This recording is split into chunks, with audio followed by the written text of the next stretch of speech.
Ivy Valentine subscribes to Mark Yoon, so should you. Enjoy your treat! What's up, guys? Today we're actually going to be talking about the boring stuff. Now, it actually isn't the boring stuff to me. This is probably the most important part of the gaming industry, the unsung hero that makes all the magic and the scenes happen, and it also causes the most confusion amongst people. So hopefully I can shine a little bit of light on this, and for those of you that already know this information, thank you for bearing with me anyway.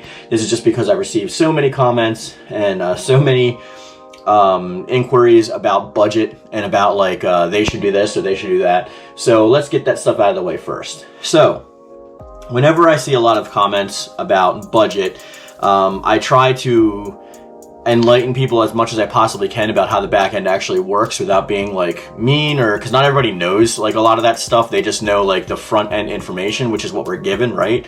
But there's a lot that goes on behind the scenes to make this stuff happen and to bring this stuff to fruition, because it is a business after all. It's not just doing it for the passion of it or to bring us a good product. It's literally to make money. So this is how they come up with these budgetary ideas and constraints and whatnot. So we'll get into a little bit of that, and but first I want to talk about the questions that I often get. And a lot of things, maybe let's talk about Soul Calibur, for example. I will hear, well, Soul Calibur 7 deserves a bigger budget. It needs to have a bigger budget than 6, therefore we can actually get a better game. And if we have a better game, it'll sell more copies, and then that's what we want, right? So in terms of that, that is pretty much true because it comes down to sales numbers. But what I want to get into is just the nitty-gritty details about how they come up with budgets, how budgets are utilized, how they actually determine what budget to go for, how they can actually get more budget, and things of that nature. So to start us off, we're going to talk about investors. Now, investors are the biggest part of the back-end information. These are people putting up most of the money and most of the fronts for the projects. And these are also the people that want the highest return on investment, which is ROI, those standards. So that means they're investing money, they want money more back. That's pretty much what it means, which means that any money that the game borrows, they pretty much have to pay back. Let's consider it kind of like an interest. And it's usually a large sum, feasible sum that the investors can actually call it positive and make a living off of that. So it's not a small feat for them to do, and that's why we have sales goals. And companies usually are like, okay, this is how much money was put into the game, this is how much we have to spend on the budget, this is how much we have to spend on the marketing, which is also important, and then this is how much we have to pay back, right? So the money that they get at the end of the day, you may be selling like 12 million copies of a game, but if you put like $200 million into your production value and then another like $50,000 or $100,000 into marketing, the amount of that you're getting back is not crazy, which is why a lot of those people actually don't get too many residuals unless you're like a voice actor or something like that. Most of the people that actually work on the game, the developers themselves, get their steady paycheck, they get a salary, so whatever game they're working on is what they're working on. They still get paid the same that they would for a flop than they would for another game. Now they're depending on the corporate structure of the company, they can actually devalue or invalue themselves, which means that they can actually get promotions based on and bonuses based on performance, but usually it's pretty much still a salary. So how do investors work into this? E3 is a prime example, because E3 used to be primarily more than half for investors. I want to say it was like half for investors, a quarter for tech demo, and then the other quarter was for like entertainment purposes, so for like the gamers to watch, right? To see new trailers and cool stuff like that. But the investors and investor meetings, which is why they're so important, is the most important things, because these people, most of them don't know games. Most of them don't know any of the industries that they're actually financing, whether it be Hollywood movies, whether it be music, whether it be a sports team, whether it be a cool new pillow product that is hitting the market and only sold in Walmart. Any of these things the foundation needs to have the money there already before the project even begins, and that's where the investors come into play.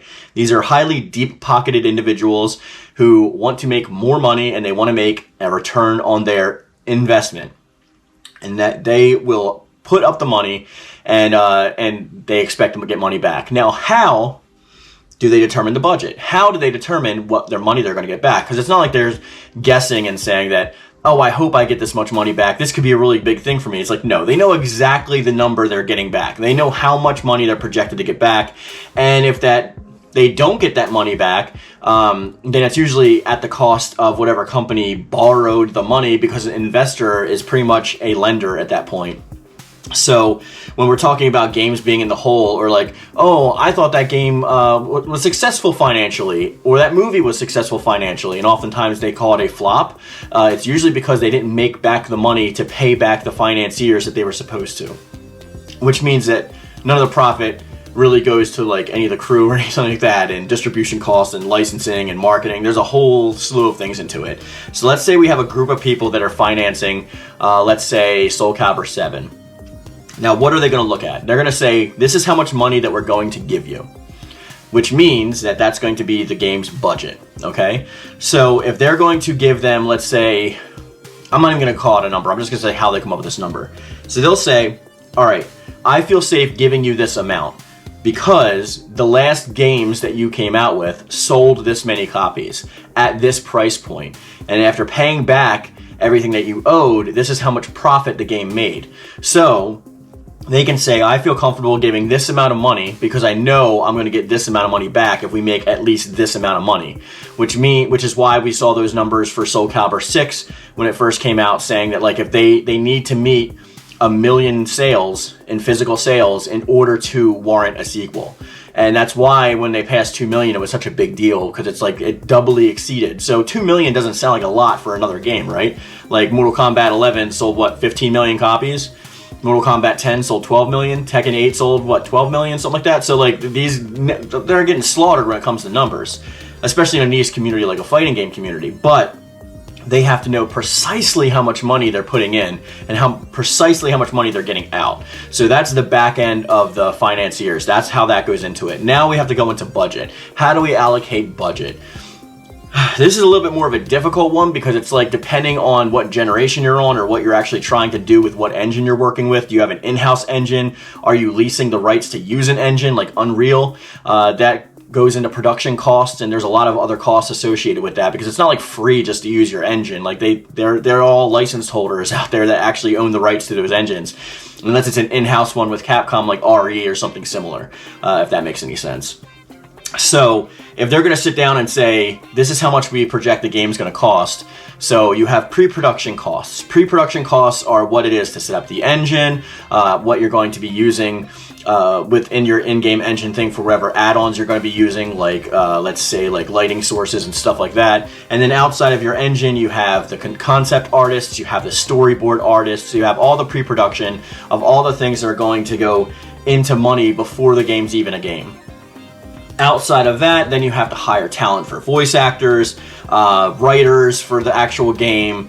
Then there's like the CG artists, and then there's like the actual like fighting game engine itself that you're putting time into, hiring the developers. There's all that money, and all these people got to get paid. Some of them more than others, especially when it comes to like voice actors or somebody like that who may require a higher salary for a certain game than another voice actor who may not be as well known, or maybe a background actor or something like that. They're getting shut up on money just like a Hollywood movie. You're going to pay for the big names, right? Because it's a draw. It's what they call a draw.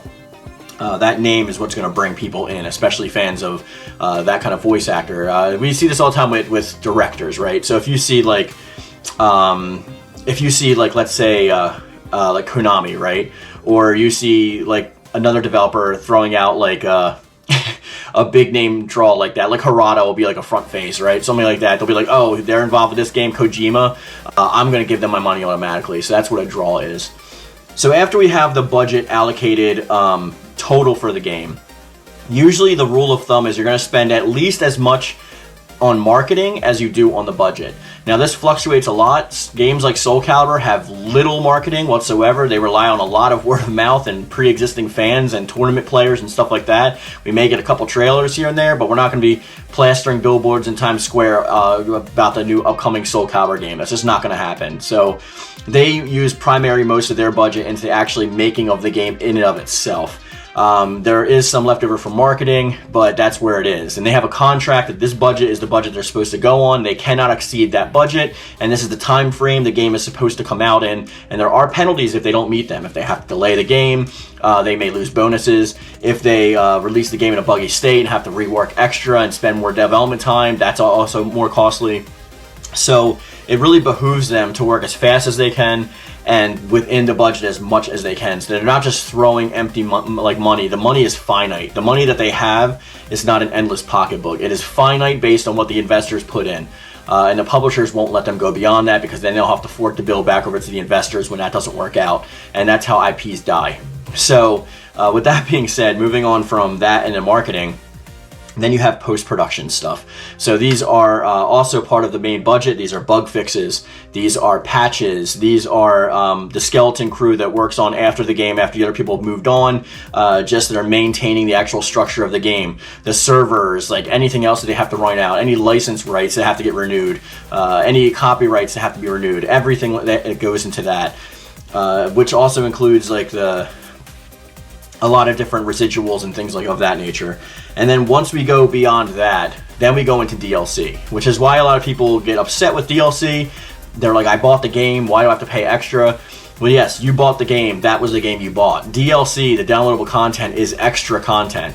Whether it's locked on the disc already, it wasn't part of the original budget. Whether it was a pre-order bonus, it's not part of the original budget. Whether it's extra characters or seasons or passes or whatever they are, those are all extra content that's considered not part of the full complete game. So you're paying pretty much for them to make more production. Does that make sense? So it's basically like, all right, so let's have 3 characters that come out with this first wave of DLC. Each character is going to cost $9.99, and we're already fronting the development money from the investors based on how much we've sold the main game for. So we get new money, a new contract for the DLC, and now this extends the original contract with more money. This money has to be paid back. So the dependency of a Season 2 actually coming on, whether it's in the patch notes, whether it's already in the game, whether it's already been announced, the whole reason that DLC may or may not come out depends on how much the previous DLC sold. If the publisher is able to pay back the investors the amount that they were supposed to and still have profit left over, they will then go on for another part of another contract, extend that contract further, and go into a Season 2. That's how it happens.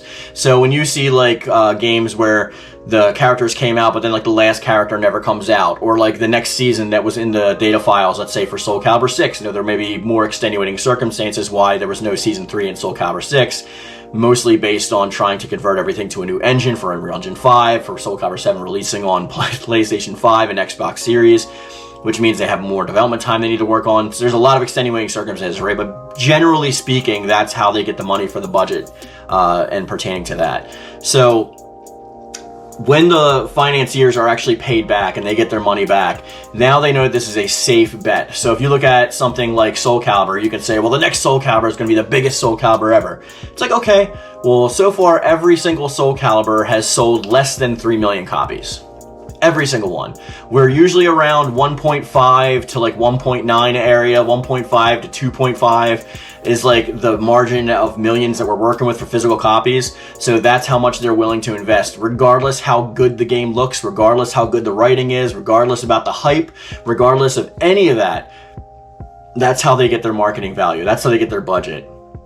So, since Soul Calibur 6 exceeded its budget from the last game, it exceeded the goal that was set for them by the publisher, they may get a bigger budget. Now, the bigger budget is going to be directly impacted by a soft projection of sales. So that means that, like, if we're going to say that Soul Calibur 6 sold 2 million copies, and there's a lot more hype building up for Soul Calibur 7, we're going to project that we're going to get at least 3 million copies. So then they give you the budget that's allocated versus how much it would be extra towards that. So if the game costs $100,000 to produce, and that's what the gift was before, the lend, then when that loan expires, and we know that half of that is another year, so if we're getting another million out of that, then that means it's going to be another 50,000. Now, I'm just throwing numbers out there. That's not what it was. That's not the budget. It was probably in the millions. But that's how we get those numbers. So it's very strict. It's very like direct. There's no gambling involved. There's nothing that would hurt them, because there's one thing that financiers like doing, and it's keeping their money. If they lose money, they will walk away from a project with a sour taste in their mouth, and they all know each other, so nobody else will invest in that product ever again in the future, and it will die. That's how it works. So hopefully this video helped you. I know I was a little long-winded and rambling a little bit. I'm doing this off the cuff. I don't usually write any scripts for these, so that's just off the top of my head. But if you have any questions at all, please feel free to let me know in the comment section down below, and also on the Discord. But now, before we end the video, I want to get to last video's poll. So here's some comments on the side, and I'm going to go over the poll now. And the poll actually states, which game are you more excited for? Naruto Storm Connections, Tekken 8, Street Fighter 6, or Mortal Kombat 12. This was out of a pool of 306 votes, and we have Naruto Storm Connections at 16% of the vote, Tekken 8 taking the lead far and away with 38% of the vote, Street Fighter 6 coming in next with a close tie with the last game, Mortal Kombat, at 25% versus 21%. As you can see here, there's some of the comments of that video here. So if you want to get seen with your comment in the next video, be sure to go vote on the poll and leave a comment over there, because I will show it in the next video. And that's going to be the video for today, guys. I want to thank you for watching. I really appreciate you here. Like I always say, any and all thoughts are always welcome in the comment section down below. And as always, I love it. Thank you. And thank you.